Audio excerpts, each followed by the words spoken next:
We are going to change out these chains today. Hopefully this one will come in. We're still waiting on it to come from parts. And like you can hear, this chain has kind of got a rattle to it. Kind of tell you this done got a little dry, it's worn. And this baler's got nearly 10,000 bells on it, and this is the original chain, so it's definitely got some slack in it. So we're gonna put a new one on today. And this is the starter roll chain.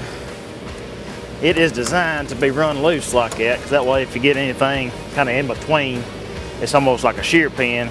This chain will break before it does any further damage. I've had it do it before. Like to get a wad of hay in between. See, the sprockets have somewhere. We're gonna keep them on there, let them go. Now you can see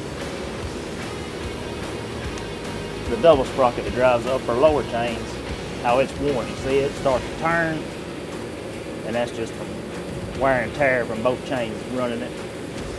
So when you start seeing that, you want to change that before that gets any thinner, because that will break off and it won't pull either chain.